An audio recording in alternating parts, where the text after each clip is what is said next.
I'm Mario Martinez Jr., CEO and founder of Vengreso, and we are the creators of flymessage.io, the free personal writing assistant and text expander application. On each episode of this podcast, you will hear from sales leaders, practitioners, and influencers to help you grow your sales numbers at scale. So, get your pen and paper or iPad and keyboard and start taking notes as you're now listening to the Modern Selling Podcast.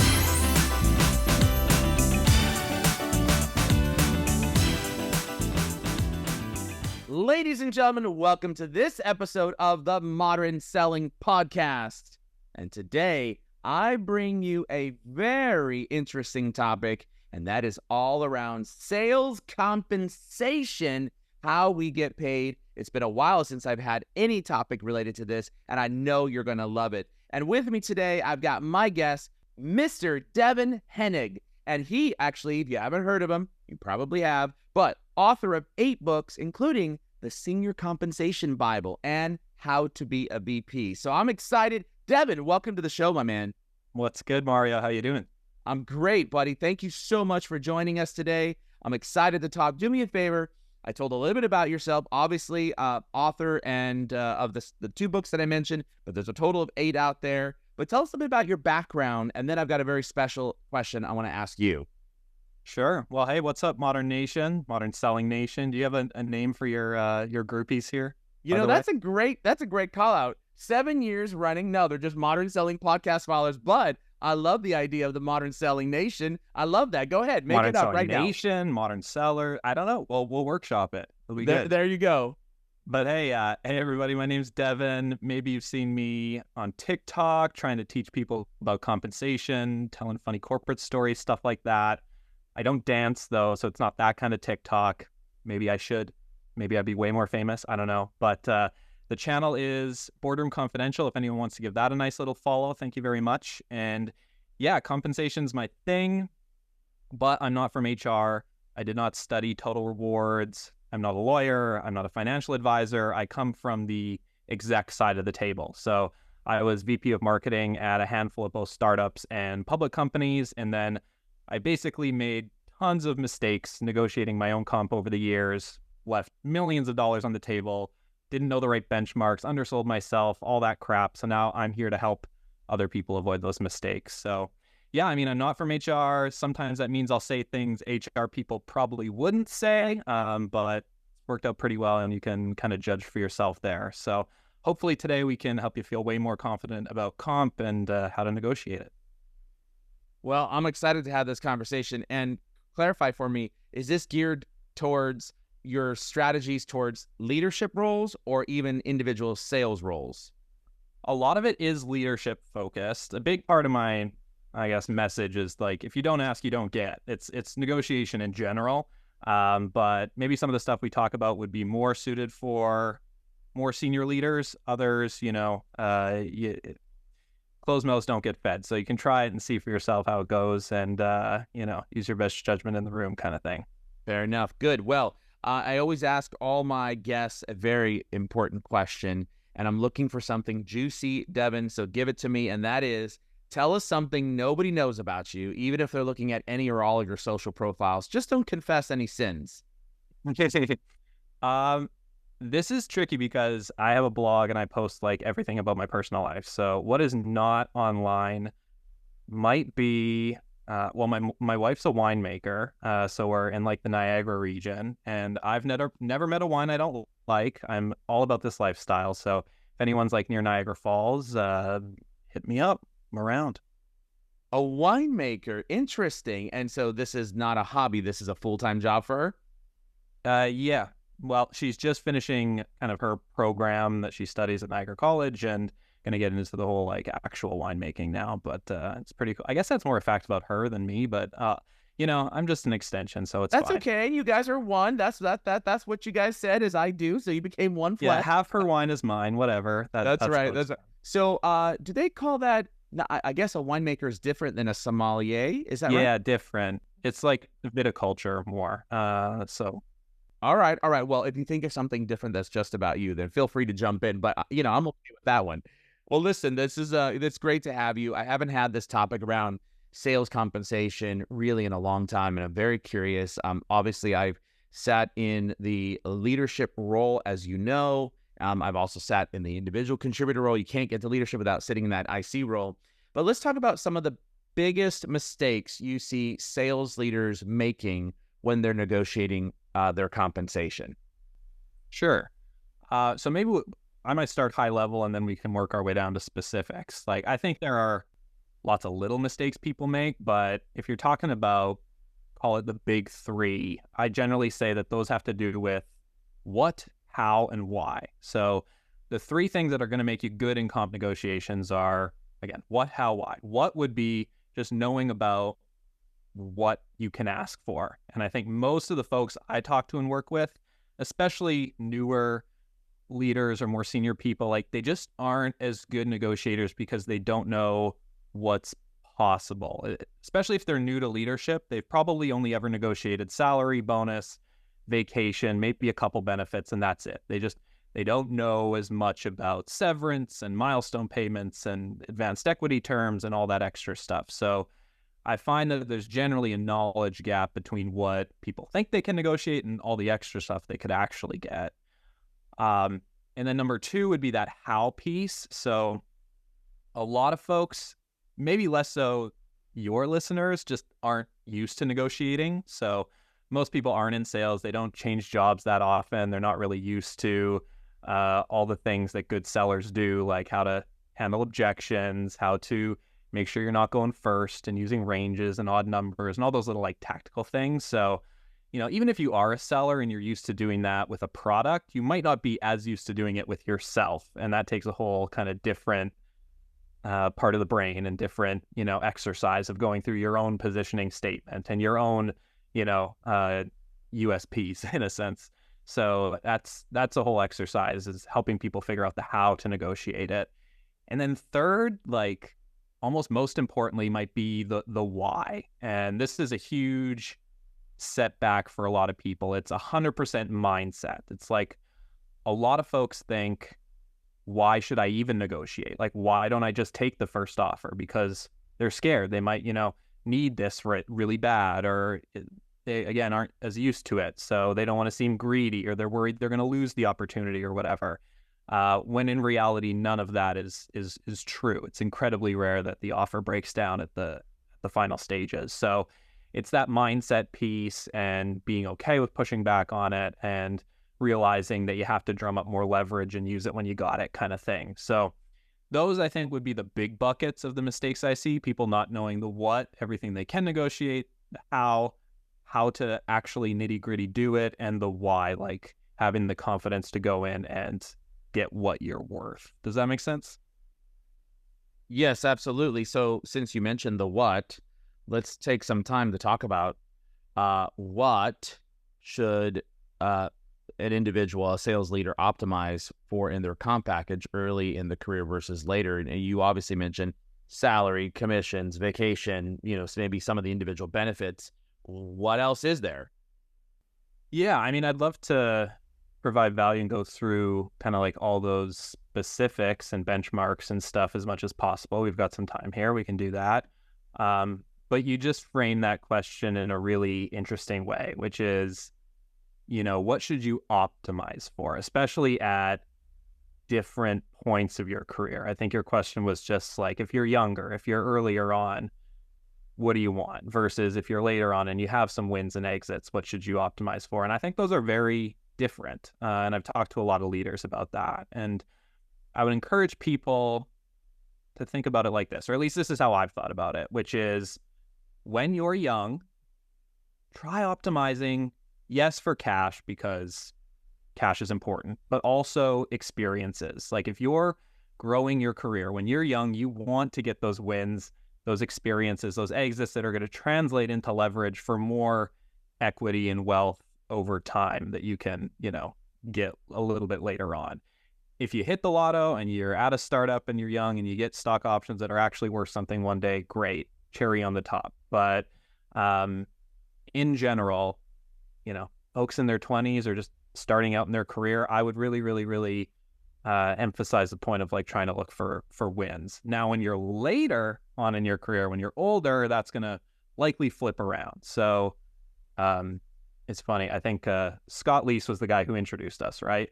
And Scott has a great phrase for this. I think in his own colorful way, he says, you know, if you're like an older VP, you're probably looking for fuck you money, right? Like you're going to look for something that's more going to change the game for you and your family. Like you've had your, you know, your wins along the way, you're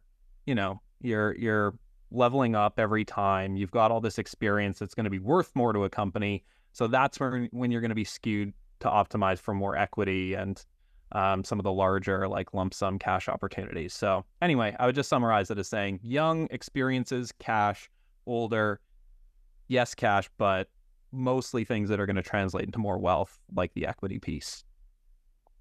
Okay, so you mentioned younger experiences, cash, but that's just one element. Give me what other things are there? And when you say experiences, I'm not necessarily sure if I understand what you mean by that. And you said look for wins.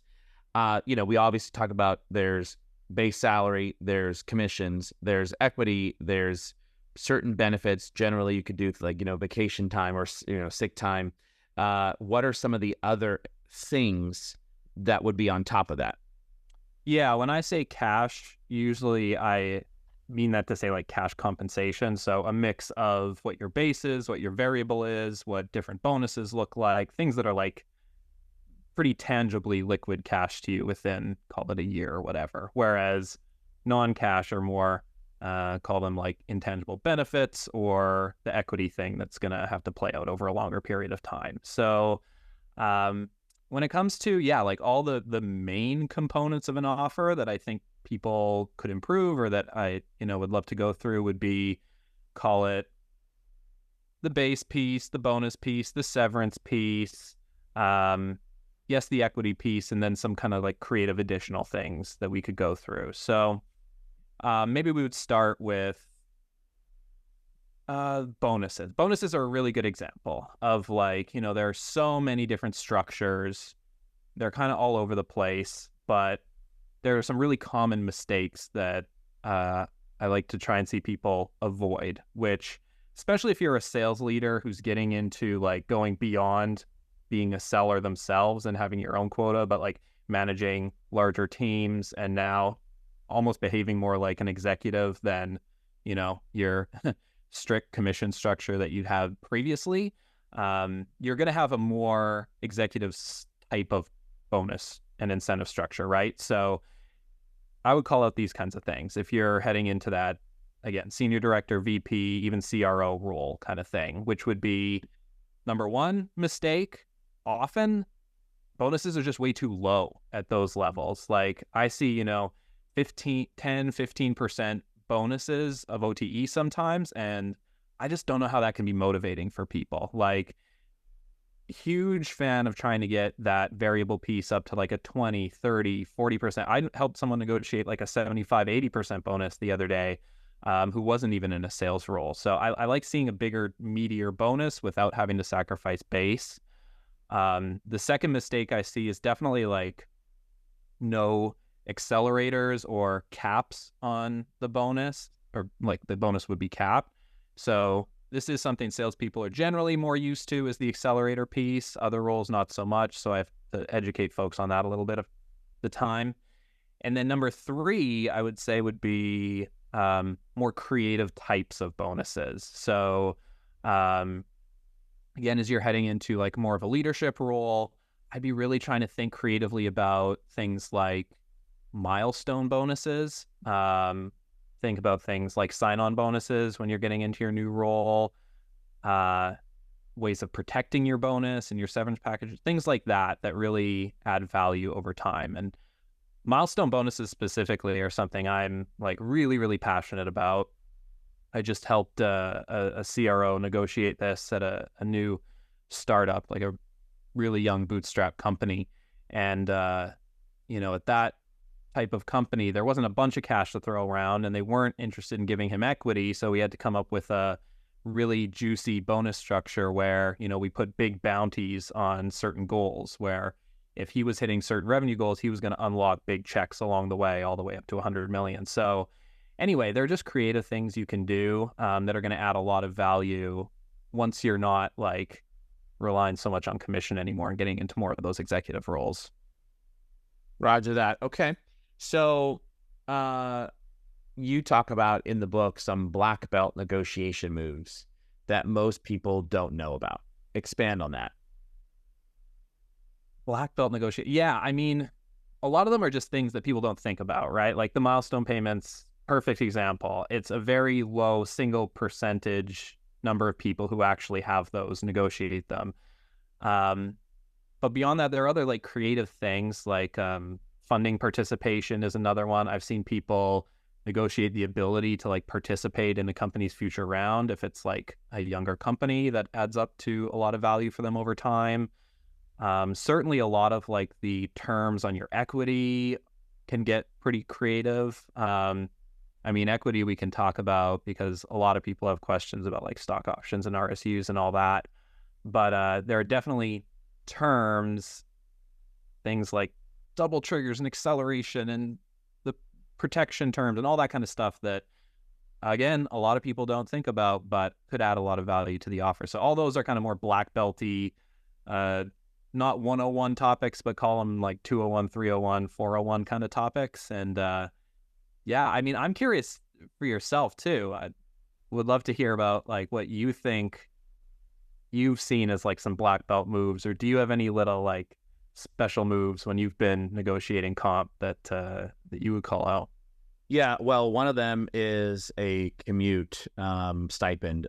So actually in my last stop as the VP of sales, we had to, they wanted everybody in the office to San Francisco. And I said, okay, that's fine.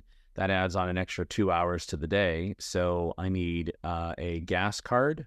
I need payment for my BART for monthly pass. And I wanted to be able to park right up in the front. And I want to be able to have payment going for my BART pass, because you're asking me to be in the office when I could effectively do this job, virtually. And on occasion when we need to be, I'll be there. And then I'm looking for a monthly stipend for food. If I'm going to be there, generally I would be eating here at home so I can save on that cost. But now you're increasing my costs. So as a result of being in there, and in order for me to be able to take a lunch, that means I have to get up extra early, and that's time from my sleep. So you either pay for it or I show up in the office when I need to show up in the office. And so I ended up getting all of those things, including a monthly stipend for food, because that was one of my key questions was, hey, are there any places inside the building that we work at that employees can go to be able to get food for free and no charge? And it was no. And it was like, all right, well, I have the option of working at company A, which has that, or company B. I'm happy to work for company B, but you don't have that perk. So what's my stipend on a monthly basis?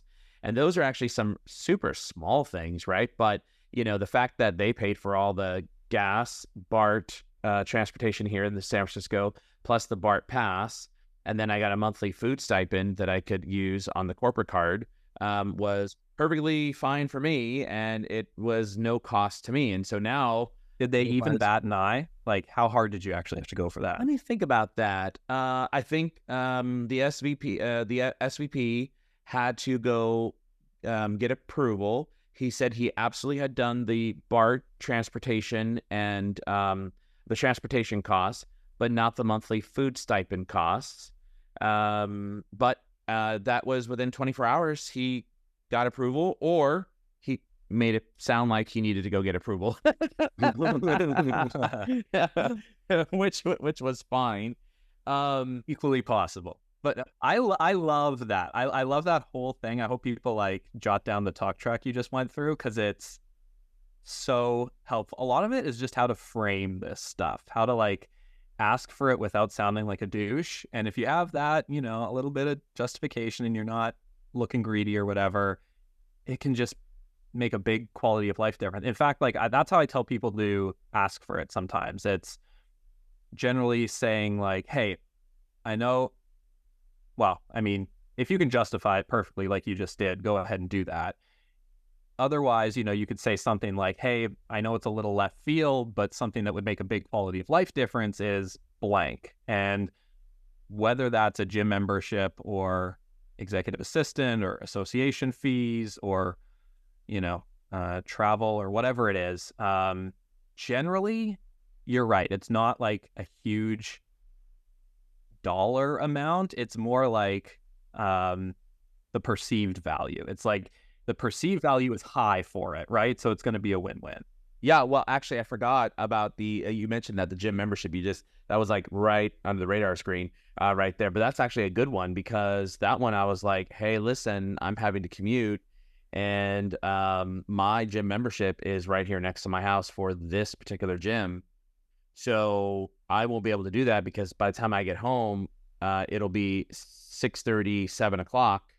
So I need a local gym membership. And so they were like, okay, we can do that too. You'll have whatever it is, $35 or $40 a month to be able to have toward the gym membership so you can go exercise.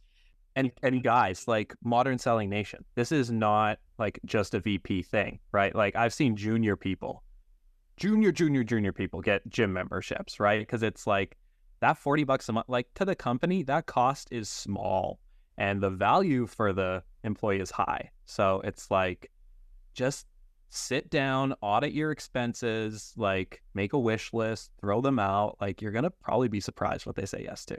Yeah, absolutely. And you don't think about these things, especially when you're talking about quality of life, right? So thinking about the gym membership, it was the rationale was quite strong, and that was, you always ask a question about, hey, the place that I'd be working at, do they have a cafeteria to be able to serve at no cost to employees?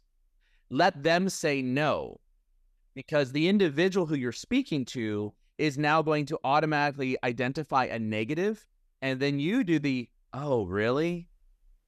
And then now in the back of their mind, they're like, oh, shoot, I'm deficient. And so it's like this. And then shut up. Then just don't say anything. Let them stew kind of thing, right? Sure. Yeah, I mean, that's, again, black belt negotiation strategies, right? And then another one, when I asked the question, so great, so, this is going to be right down San Francisco on Post Street. That's awesome. I actually used to work right there next to that building.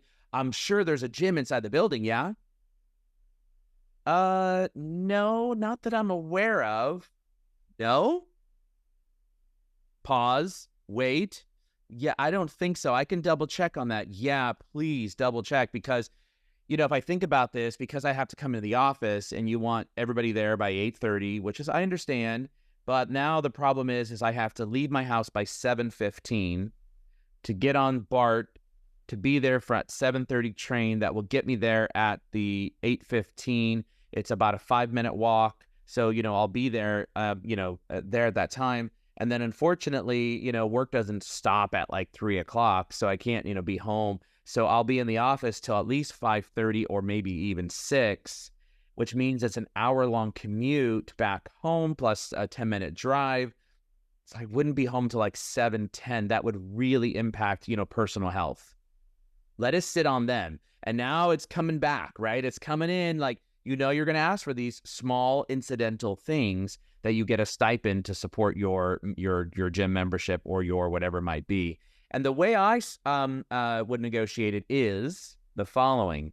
I'd like a payment for the full year's membership. Oh, well, why don't we do on a month to month? It's cheaper, though, for you guys if they do a full year. Yeah, you're right. Okay, well, how much is that? Well, I'm going to take a look at it. Now, the idea is that what if I leave in 6 months because I hate this particular place? Well, now I've got my gym membership paid for, and so I'm going to go look for the one, that 24-hour that's going to give me all club pass. Yeah, they're not going to waste some time clawing that back. I mean, no, not at all. You're not trying to be mean and evil here, but like, and sneak pulling over people's eyes. But it's smart. It's Well, it's no different than the company demanding of you, your commitment. For example, I brought on, two new developers this past May. One of the biggest challenges that we had was we had a lot of technical debt. Yeah. And technical debt in this conversation is that we were behind on so many different things and that we needed to catch up.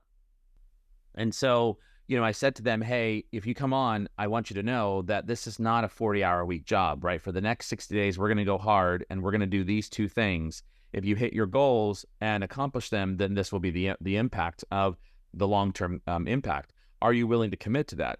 And so sometimes there's things that the company asks of you that you don't get extra compensation for, right? And so as a direct result, they ask of you, so why would you not ask of them? I want my year-long membership. And if I end up leaving in 6 months or earlier because it's not a right fit, I still walked away with the gym membership. Mm-hmm. Yeah, I think the trickier part comes in when you've got a lot of things you want, right? So it's like more of the order of play here. It's, you don't want to just like throw a jillion things at them and be like, well, I deserve, and list like a million things, but you also can't keep coming back to them again and again and again for things. Once you figured out this, then, oh, wait, one more. Oh, wait, one more. Oh, wait, one more.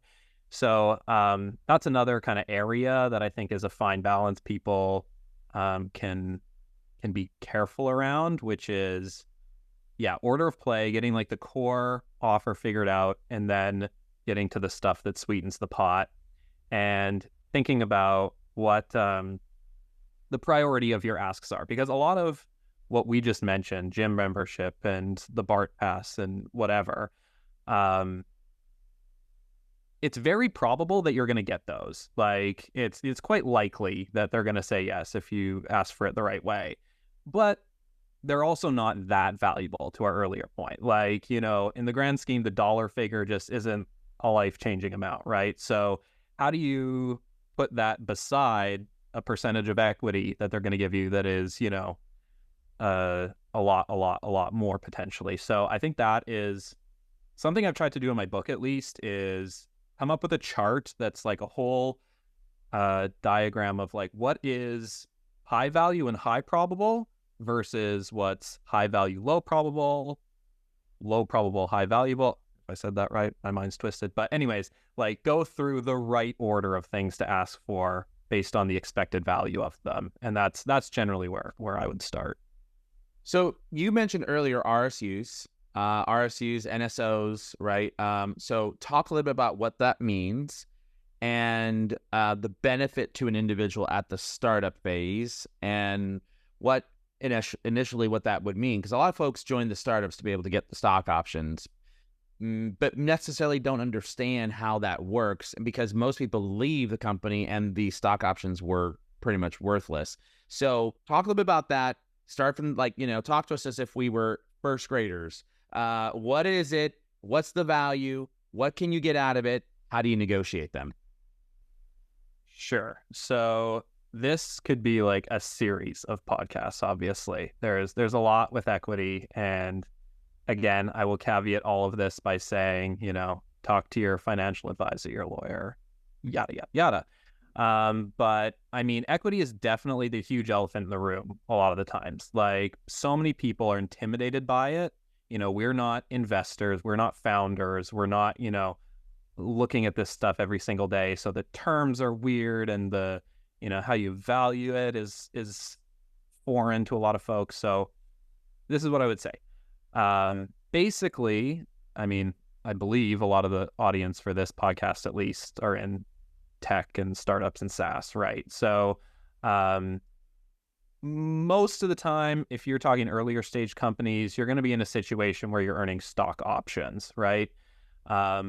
Later down the road, you might be at a place like a public company, for example, where you might have stock options, you might have what are called RSUs, and they behave a bit differently in how you exercise them or how you get them and how they actually transform into actual stock. So anyway, they're both ways of getting your hands on equity in the business.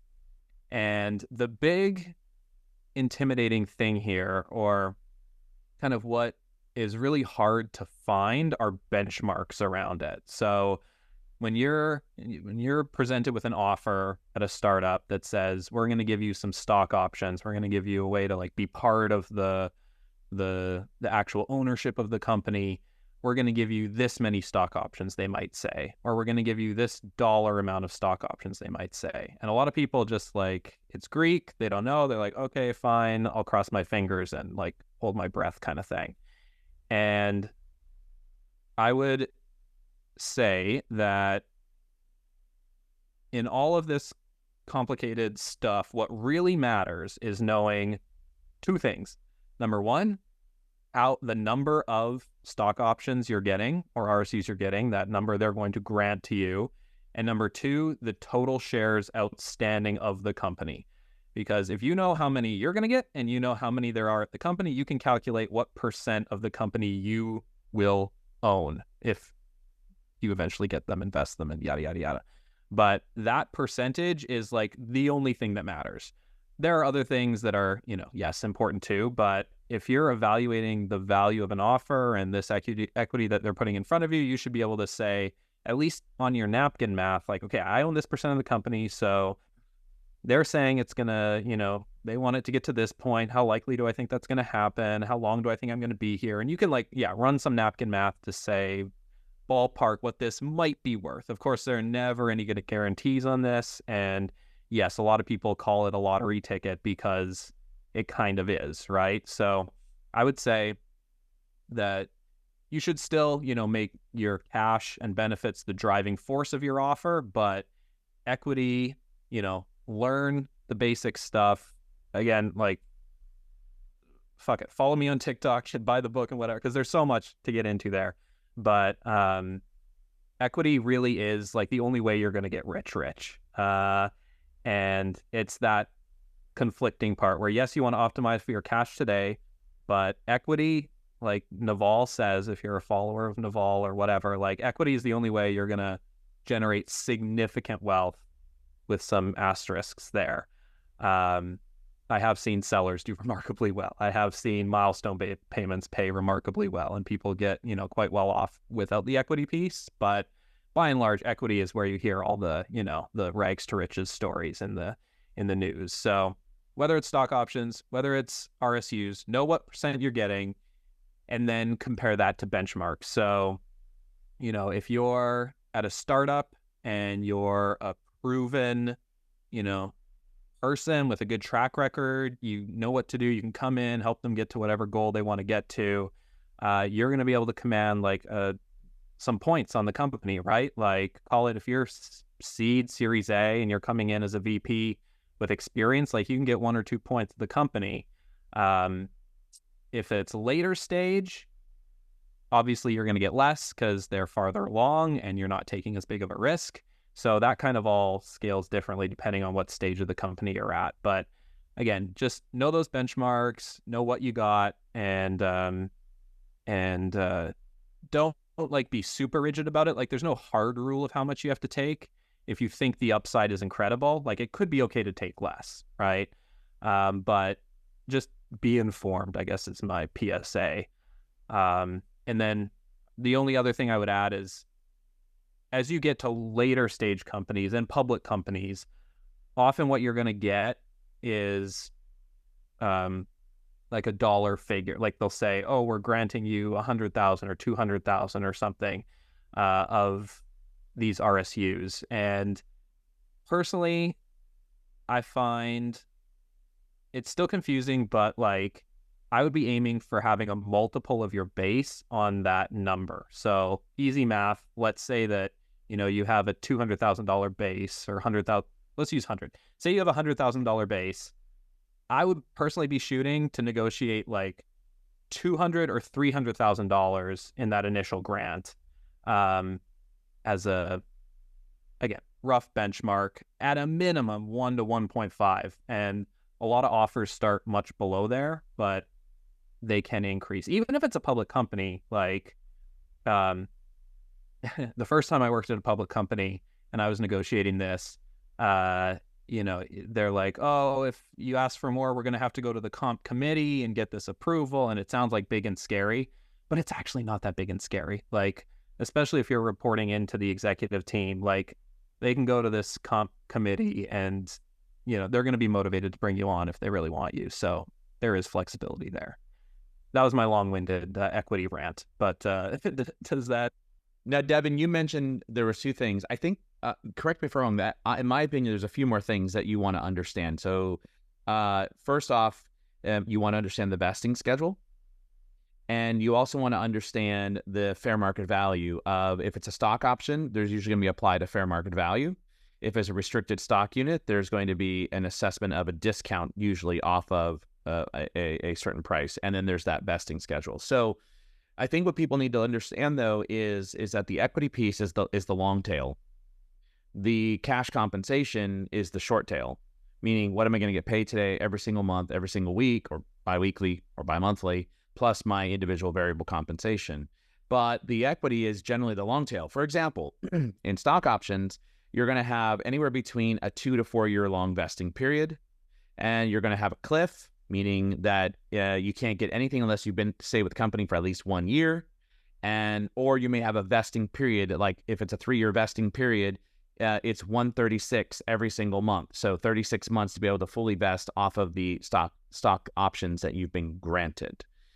The reason why I think it's important, and correct me if I'm wrong, and I'm just going to give some basic math and tell me if this math is right, but let's just say stock option's worth 1 cent, or the fair market value, is 1 cent. You want to know what that starting point is, because if the company gets acquired or the company sells, and they sell for, let's just use $5, and $5 a unit, and I'm just going to do some math, and you were granted 10,000. That's what you were granted, 10,000 stock options. So you would take 10,000, multiply it by 5, which would be a value of $50,000. You would also take that 10,000, and then you'd multiply it by, I said 1 cent. So you'd multiply by 1 cent, that's $100. So the value of that is 50,000 minus $100.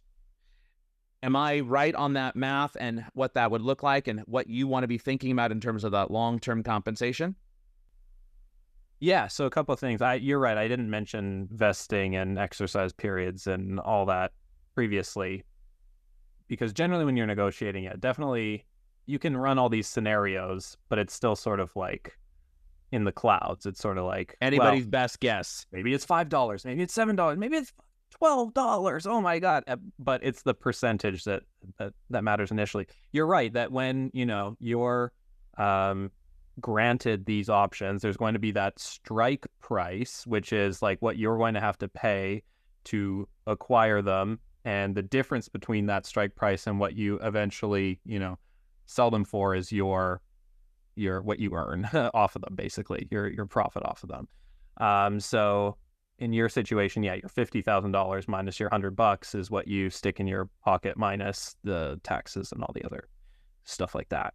Now what you mentioned with the vesting period, super important to understand. I mean, yes, a lot of these, especially tech companies, have the 1 year cliff.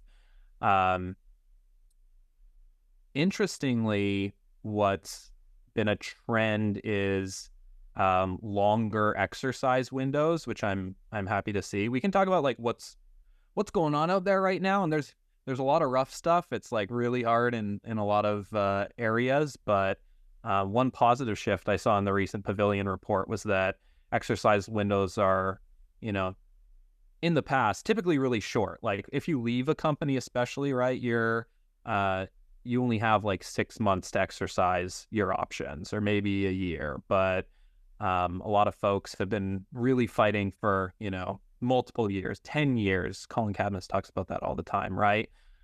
So there were, in this report, like 50% of people now have like 2 year windows or more, which is nice because, it's a tricky call for anyone who's been in that position before. You know who you are when you're listening right now, is like, okay, I'm leaving, but like, God, should I pony up the cash to buy these things? Because I don't want to have all that work I put in for years just like vanish and not get that equity that I feel I've earned. And what if it amounts to something down the road? But, that's going to stretch me right now. I don't know if I have the cash to like go and exercise that. Like, it's a real big internal battle, whether or not people who leave companies want to do that. So the longer amount of time that you get to exercise is positive for the employees. Got it. Okay. So Generally speaking, however, vesting periods and cliffs are usually non-negotiable because they're tied to some sort of employee plan, unless you're one of the first 5 to 10 employees of the company. Would you agree with that? I would put some asterisks around kind of like seniority again. Yeah, you're a typical individual contributor, your rep, your, associate level kind of person. Like, yeah, they're not really going to be able to negotiate much on their equity, most likely. Like they just don't have a lot of leverage. They're not like coming in as a CRO type person. But if you're a CRO coming in with huge, track record and they love you and they will bend over backwards to get you kind of thing, there's a lot you can negotiate with your equity that other people might not be able to get. So it depends. Things like acceleration, the double triggers, the clawback protection, this having it in severance, like a lot of those, like I said earlier, like the 301, 401 topics, like can be negotiated. So I would just caution people, especially more senior people, like don't just take what they give you. This is a big point in your career, especially with something that could potentially be worth a lot. So get smart about the pieces that you could kind of tack onto it. Gotcha. I would argue that the bigger the company is, the less flexibility there is in negotiating in various terms, because they usually have an equity compensation plan for people, and usually the variable for employees, and usually the variables inside those equity compensation plans are the amount of RSUs or options that I'm going to allow you to or that I'm going to give you. And there's probably not a lot of other flexibility. You can't negotiate the fair market value. You can't negotiate like the discount off. You can't negotiate the vesting period. The cliffs. Those are things that are like usually non-negotiable. In an earlier startup, however, sometimes that would be negotiable because they usually don't have an established plan and they're trying to build talent in areas that they need to excel at. So they might be willing to have a custom plan specifically for an individual. Like for me, I don't have a co-founding chief technical officer. So if I were to bring somebody in, usually that chief technical officer would probably come in anywhere between 4 and 8% equity to be a co-founding chief technical officer. Certainly not more than that because they didn't start the company. They didn't come up with the idea or build the prototype. If they're coming in at a, pre-seed or seed stage. So it kind of depends, and you got to kind of know like what that is. You made some mistakes, I think you talk about when negotiating compensation early on. Talk about what lessons you learned from that. I mean, yeah, I was young and dumb and had no experience. So I didn't necessarily I wouldn't have been able to negotiate as much as I could now anyway, right? But I think maybe it's a broken record at this point, but it's the what, how, why. Like, I think I made a lot of mistakes around not knowing the things that I could negotiate, not knowing how to negotiate them. So, like, for instance, and I'm not alone here, like severance. Recent report, the pavilion thing again. It's like 71% of executives right now do not have severance. And that's pretty criminal because that's one of the most no-brainer things you should be able to negotiate. And I never thought about it. I always thought it was like one of those a prenup in a marriage. It's like, you just don't talk about, it gets people thinking the wrong thing or whatever. But when you know how to ask for it and the fact that you're asking for it for termination without cause, changes the conversation completely. So it's things like that that are just mistakes a lot of people make, and evidently that many people make, because if 71% of executives don't have severance right now, that's just an education problem. Same with, my early bonuses sucked. Just the structure of them was all terrible. I didn't have I didn't have any equity in the first startup that I was part of. Like fresh out of school. Thankfully later they kind of like made good on it a little bit, but like had no idea how to ask for the stock option piece of it. And, as one of the first 30 people at that company, be pretty dumb not to get a little piece of it. So I've made all sorts of those mistakes along the way. I have share certificates collecting dust in my basement that were probably bad decisions. Like, the list goes on. But that's why I'm putting out so much content right now, trying to help people avoid those kinds of dumb things just by knowing what they can get. Now, severance, I never thought about, actually. Tell me what or how would you negotiate that? Because I've never actually used that inside of a negotiation. What are you asking for? Right. So severance is a protection piece, right? Like, especially at a higher title and more senior roles, it's going to take you longer to find an executive level job after you leave somewhere, right? So the idea is you're going to guarantee an amount of your salary while you're on that search. And standard is typically around like 3 months of your base pay for, again, non-cause termination scenarios. So these are scenarios that are not performance-based, that are not like in your control. There's some other thing that happened that resulted in this job loss. So it's, making things right kind of thing. And again, the standard being 3 months of base pay for non-cause termination is like the bare minimum. I would say I really, really encourage the executives I work with to shoot for, a year in the best case scenario, but at least like a 6 month sort of time frame. And there are all sorts of other fun things you can do with it. I don't know if severance is ever fun. I shouldn't use that. But like other pieces that you can tack on. So, thinking about incorporating a prorated amount of your bonus so you don't lose out on your variable if you leave like a day before the end of a bonus period or something, or making sure that your equity continues to vest throughout your severance period. So there are, those types of things, health benefits, including that, like just things to like keep you going and kind of protect your bonus and your equity because you've earned it type thing. So yeah, I love helping people with that because it's definitely something they don't think about. Okay, so that's a new one for me. I have never thought about that. And so you're saying pre-negotiate in your offer that if there is a severance, for what reason? Is it any reason other than cause or including cause? In the actual like agreement language, it's always like termination without cause kind of thing. And every employment agreement has like a termination section in it, right? So like read that, get together with your lawyer, please, especially if you're more like, if it's senior and complicated offers and all that, like you're going to be wanting to talk to somebody and make sure the language is airtight. But yeah, like termination without cause is what you're protecting against. Interesting. And you're saying that at a very bare minimum, pre-negotiate a 3 month severance inside there. Bare minimum.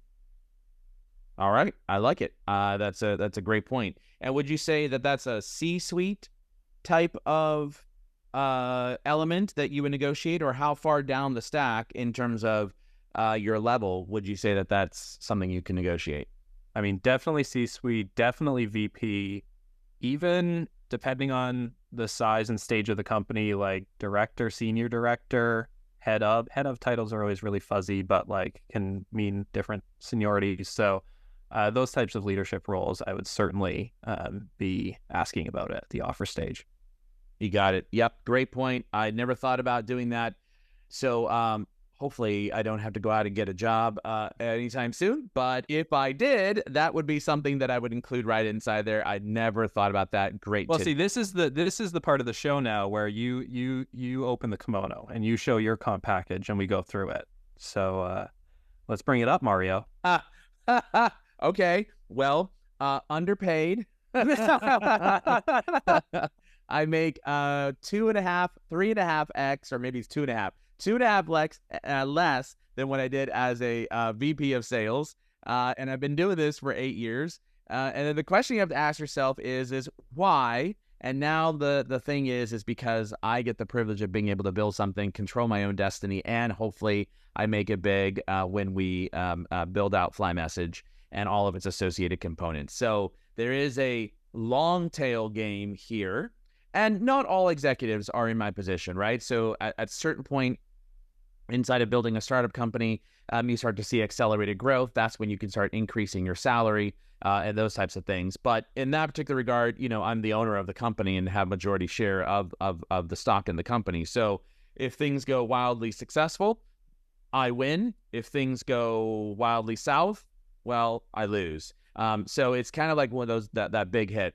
But what I would say in new startup companies, the data that we have seen is if you look at your first 10 employees, those 10 employees are usually the ones that are going to get the most amount of stock. Now, if you're hiring for a C-suite for a very specific element that's a co-founder, you're going to be giving away 4 to 8% right off the get-go, but it's going to be done in increments. So 2 to 4% might be what you get as part of your starting, and then as you hit milestones, you'll get 5, 6, 7, 8 over the course of time, right? So you can really negotiate that out. Again, that is for a new startup that you are getting a C-suite, maybe even a / co-founder type of role. However, if you're one of the first employees of the company, generally what you're seeing is like 1% is that first employee, 0.75, 0.5, 0.25, and it goes down from there.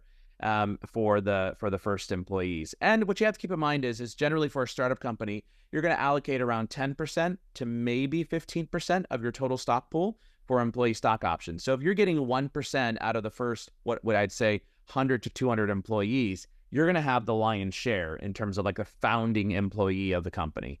And so that's what we see generally there in that particular regard. If you're coming in as a C-suite, not as a co-founder, you might get a point. You might get 2 points at most, and that in the startup phase, which is that pre-seed and or seed round where they've done a price round. So that's what I've seen, at least from my perspective. And again, that keep in mind, it's all about that fair market value. It's usually an option, a stock option. And so that fair market value is generally priced really, really low, but your payout is a 3 to 5 year long plan. So I think that's what a lot of people miss in the startup world. But how many people stay there 3 to 5? Exactly. That was my point is that if you're going to a startup, you have this idea of the big win. Is it possible that the company can be sold in 1 year from when you start? Yes. And that would trigger your buyout. That would trigger an event, right? Totally cool. But you have to think of equity as a long tail that is usually that 3 to 5 year long plan before an exit happens. And I think one of the key questions that a individual needs to ask when they're going to go work for a startup is, what is the exit plan? Is it to IPO? Or is it to be acquired? Or is this going to be a lifestyle business for the CEO? Because if it's a lifestyle business for the CEO, stock options mean absolutely nothing. But if it's something that you're planning on an exit, what does that exit period look like? And are you willing to commit 3 to 5 years? Unlike many folks who want to change jobs like we change underwear every 1 to 1.5 years. So 1 to 1.5 years, go work at a big company and get the RSUs. If you're looking at a big equity stake, case in point, I know of an individual who recently purchased a house. The house was $1.2 million. They offered $1.8 million in cash because they were one of the first Facebook employees, and they made out really, really, really well as a result of having those stock options. So long tail game, that's what you have to be thinking about. That's my perspective. Many of those Facebook employees have also lost all of it by now. There's a really good episode of MoneyWise that just dropped that talks about that. But I agree. And, I was just in a similar situation, that CRO story I told earlier, where, like you said, maybe there's a situation where the founder, it's a lifestyle thing, or like they're holding on to it. They're not selling as far as the eye can see. That's where I would be leaning on those milestone bonuses that I had mentioned earlier. Amen to that. Good point. What's the longest you've stayed at a job? Well, it was 14 years, but it was 10 and 4. And how it happened was the first 4 years was a spin out of a Fortune 100. and they invested $1 billion into a startup company. I was one of the first 35 employees, and we grew to about 3,000 employees. They decided to pull the entire plug in the .bomb era, and they asked me to stay, and I was one of the last 2 employees. And then I was told that if you stay with us, we'll find you a home in the mothership. And so I stayed another 10 years. So it was a total of 14 years. And by the way, on that, in terms of, that was in the days of one, when you got a pension from private companies, and 2, when you got your vacation time and sick time. So the story goes is, first, I was one of the last years that the pension was invested into into an individual. Now, don't get me wrong, I'm not going to be rich, but it's like $1,000 a month when I come of age, and that $1,000 can pay my property taxes, right? So it's actually really beneficial in that regard, and it's a guaranteed pension, and I have not bought out. And they've offered multiple times, we want to buy you out, put it into a 401k, and I'm like, no, I want that pension. That's like my security blanket. But when I went to go leave the company, and this from the story, when I started, there were 80,000 employees. When I left, there were 40,000. And I had literally laid off enough people in my lifetime that I never wanted to do it again. That's just not something I wanted to be a part of. And so at that time, I was on paternity leave. My boss called me and said, I know that you wanted to take the severance package when we're going to do a round of layoffs. There's an opportunity. And I was going to be on paternity leave for, I think it was 9 weeks. Some of the vacation I was using, and some of it was for paternity leave. And he suggested, why don't you come back to work, help us transition out the business, pick the right players that are going to stay on the team. It'll be about 2.5, maybe 3 weeks of work. And this way you can save all your vacation time. And then if you take the severance package, you're going to get 2 years for every month, and you'll get paid all your vacation. And basically I had a year-long severance. And so I got to stay home when my second son was born. And I stayed home for 8 months after he was born. Nice. I mean, you're a unicorn. No one stays that long at jobs. But I'm the same way. Like I had actually been at a startup for, I don't know, 7 or 8 years. Though I asked the question because it comes back to like the equity investing thing. It's sort of like the average tenure is super depressing right now. VPs last a year and a half, maybe 2 years kind of thing. And sometimes it's leaving voluntarily, sometimes it's not. But like, if you're only there a year and a half or 2 years, like you will not see the full value of your equity vest. And that needs to be part of your calculus when you're doing how much is this offer worth when you're interviewing and trying to like negotiate, right? So, I mean, I know that some people are a fan of job hopping because that's how they get their big bumps every couple of years, and you know, it is strategic, and some people like that. Other people, like, I don't know, there are downsides to it, and certainly that equity piece is one of them. You know, is the grass really greener?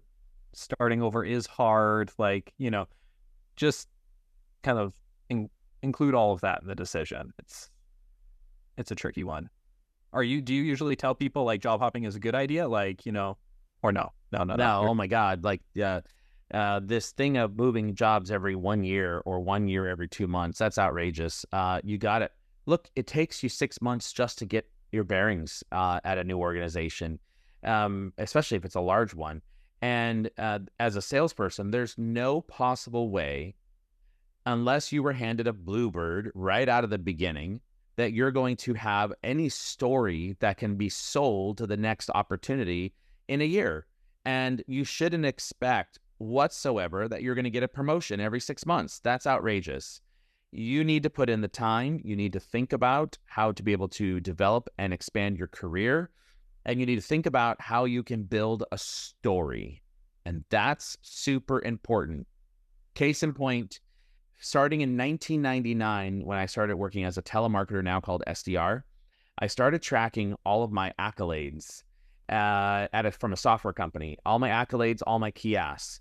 I have a 9-page document to 2015 of literally this long of every accolade that I was awarded and given or asked to do because of my exceptional selling skills or achievements or whatever it might be. And so when I went from job to job, I presented that and was like, here's my history. Here's what I've done. Asked by the vice president to do this. Asked by the president to do that. Mentored such and such. Achieved 100% this. Achieved.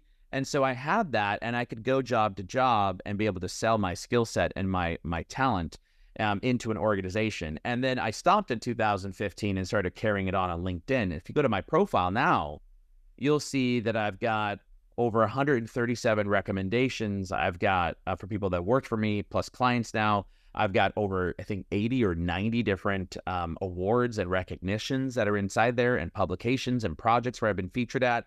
So, you got to really build your story. And that's the best advice I can give to those that are first level, second, and third level, even director. You can't change jobs like you change underwear. You got to build your story. And stories are the best way to sell products, all the way back to our, original, like, you are your product when you're negotiating for roles. And I generally, it's a bit of a hokey exercise, but I tell people to do this, and I think it helps, which is to write up a positioning statement for yourself, almost like what you were just going through with, like, hey, here's what I did. It's sort of a summary of, like, I'm an early stage VP. I'll go in, I'll get you to 25 million in revenue. It's going to take me 2 to 3 years. That's what I've done it 6 times. I've consulted with 12 companies. See?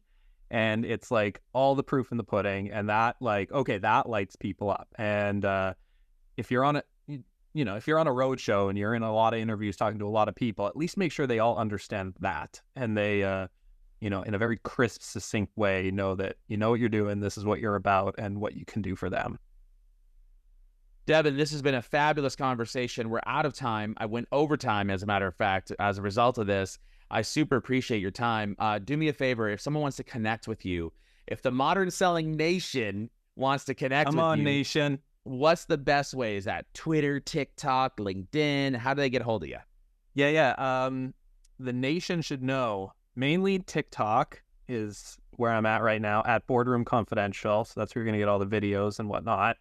But if you want help with compensation right now, if you are interviewing, if you're talking about compensation at work, if you're gunning for a promotion or whatever, 3 things I think could bring you value. Number 1 is the Senior Compensation Bible. So that's what we've been talking about, which is my ultimate guide to cash comp, bonuses, equity, 30 plus perks you've never heard of, kind of thing. So that's compensationbible.com. And then I also do comp consulting, and I can also help negotiate an offer with you. So if those are interesting, if you want some help, if you're mowing what I'm growing, reach out.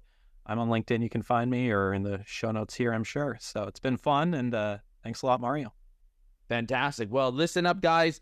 I got one last question for you, Devon, and that is your all-time favorite movie. What is it? This wasn't even hard. This is Jurassic Park, hands down. This is the golden age of, like, action movies. So I guess we can't play the music. The podcast will get taken down. But after you listen to this, go to YouTube, listen to that John Williams. It's beautiful. I love it. Well, there it is, Jurassic Park. And for all of you listening in right now, the Modern Selling Nation, I love Devon's new term. I'm going to start using it. Modern Selling Nation. Don't turn that dial quite yet. Listen to this very important message right now. Thanks for listening to the Modern Selling Podcast. Please do me a huge favor and give the Modern Selling Podcast a 5-star rating and review on iTunes. Oh, and don't forget, if you'd like to save 20 hours or more in a month and increase your productivity, go right now and download FlyMessage, that's flymsg.io, for free. It's your free text expander and personal writing assistant. Hey, thanks for listening in, and until the next episode, good selling.